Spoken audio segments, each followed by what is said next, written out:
파친코가 마지막 회 공개로 달려가는 이 시점에서 전 세계 주요 외신들이 다루는 파친코에 대한 극찬 중에 가장 멋진 말은 라반구아르디아의 헤드라인이라고 생각합니다. 이 기사는 파친코 시리즈는 매 회가 선물이라고 표현하였는데요.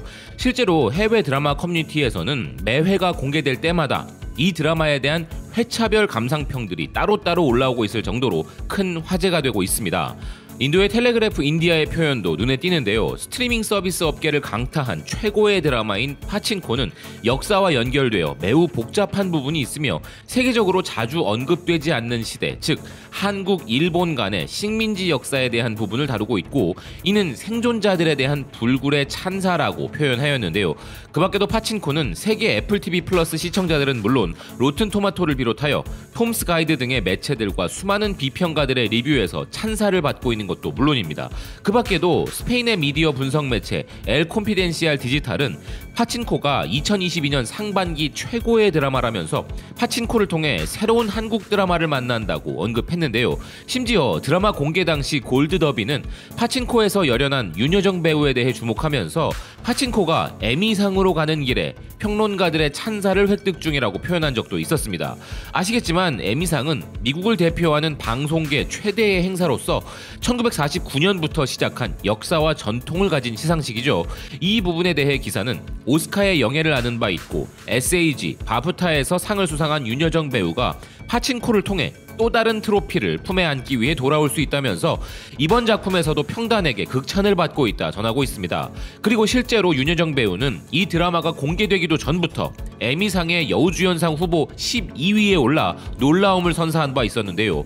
이것이 우리에게는 겹경사일 수 있는 게 파친코의 다양한 수상 후보 부문에서 강력한 경쟁자로 꼽히는 작품이 또 하나의 한국 드라마 오징어 게임이기에 어떤 의미에서는 세계적으로 알려지지 않았던 한국을 담은 작품과 한국에서 제작한 역대 최고의 인기작의 대결이 다른 것도 아닌 미국 에미상 시상식에서 벌어지는 재미있는 상황이 펼쳐질 수도 있을 것 같습니다.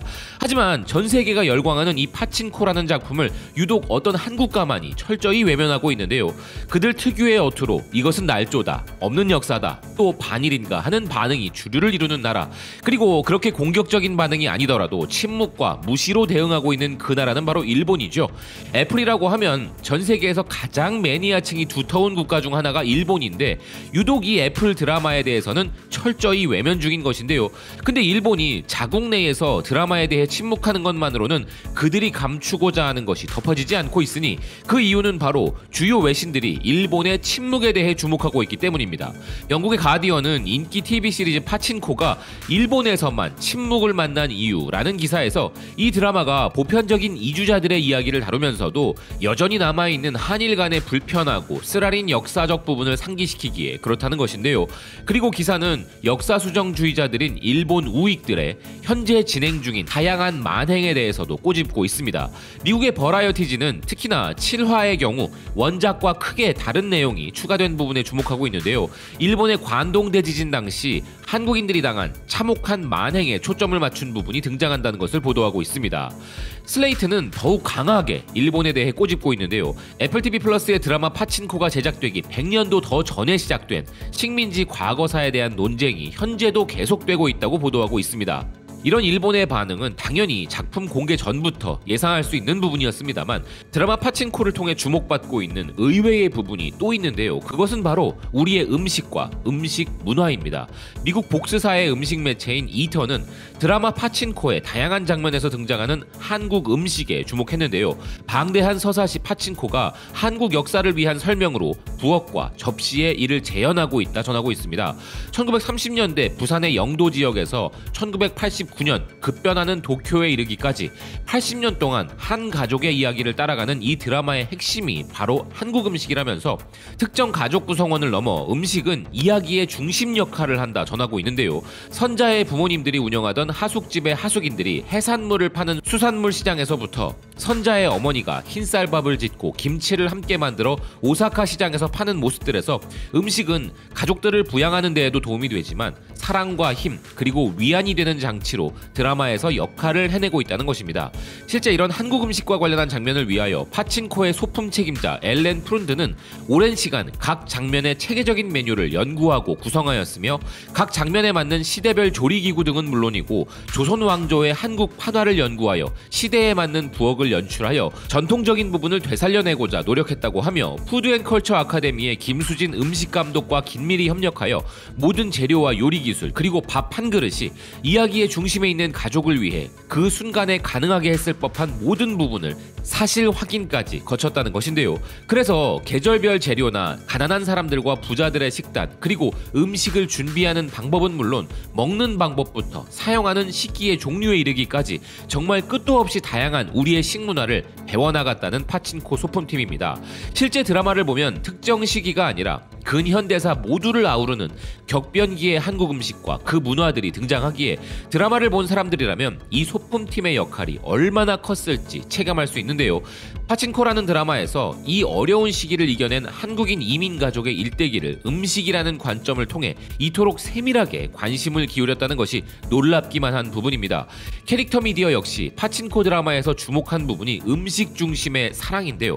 극중 할머니가 오랜만에 본 손자가 너무 말라있는 것을 보며 호들갑을 떨며 파전을 만들기 위해 부엌으로 향하는 장면이 음식을 통한 애정 표현으로 향수를 불러일으키고 많은 아시아계 가족들에 대한 서구의 선입견을 바꾸고 있다는 것입니다. 에스콰이어 역시 한 그릇의 밥으로 한국의 과거를 보여주는 파친코라 주목했으며 슬레이트 역시 파친코에서 한국 음식에 주목하면서 드라마 속 음식에는 많은 의미가 있다 전하고 있는데요. 세대를 아우르는 이 드라마 속 요리가 한 가족 내에서 정체성의 전달과 상실을 나타내며 계급과 문화의 차이를 나타내는 장치라면서 모든 요리에 의미가 있다는 음식감독 김수진과 드라마 소품팀의 이야기를 전하고 있습니다. 실제로 소품팀은 제대로 된 동네 파전을 표현하고자 무려 2주 동안 파전만 만들기도 했다는데요. 그런 노력을 통해 세대가 변해가면서 음식의 요리 방법도 변해가는 것을 표현할 수 있었고 이런 음식들이 고향집과 연결되어 나이가 들면 어머니의 집밥이 그리워지게 되는 이런 향수적인 부분까지 불러일으킨다는 것입니다. 파친코는 그저 흉내만 낸 한국 일대기가 아님을 보여주는 놀라운 제작 비하인드도 추후에 소개하고자 하는데요. 우리 한국인만 인식할 수 있는 문화적 요소들과 작은 디테일 하나까지 표현한 이 드라마는 보면 볼수록 놀라웠고 그래서 제작진들에게 정말 고마운 마음과 찬사를 보내고 싶은 마음입니다. 전 세계에는 사람들 간의 다양한 안부 인사가 있습니다. 우리 문화에도 다양한 안부말이 존재하지만 세계적으로도 매우 희귀한 인사를 자연스레 나누곤 하는데요. 밥 먹었냐? 식사는 하셨습니까? 라는 것이 바로 우리만의 특이한 인사법이죠. 가족들과의 통화에서 친구들 간에 직장 동료들 간에 정말 다양한 관계 속에서 우리는 이 말을 건네곤 합니다. 이런 안부를 나누는 유래에는 밥 한 끼 먹는 것이 정말 힘겨웠던 우리의 역사적인 배경이 있을 것이라는 의견부터 다양한 견해들이 존재하지만 무엇보다 우리가 가진 음식에 대한 특별한 태도가 가장 핵심이 아닐까 하는데요. 다른 어떤 문화보다 우리 음식과 우리 음식 문화가 세계로 전파될 때 기쁨을 느끼곤 합니다. 그런 의미에서 한식을 전면에 내세운 많은 드라마들도 너무 고맙지만 파친코처럼 한식을 전면에 드러내지 않고서도 역사를 관통하는 가족 간의 유대를 음식을 통해 보여주는 이런 웰메이드 드라마에는 오히려 더 우리 가슴을 뭉클하게 하는 무언가가 존재한다는 생각입니다. 시청해주셔서 고맙습니다. 또 뵙겠습니다.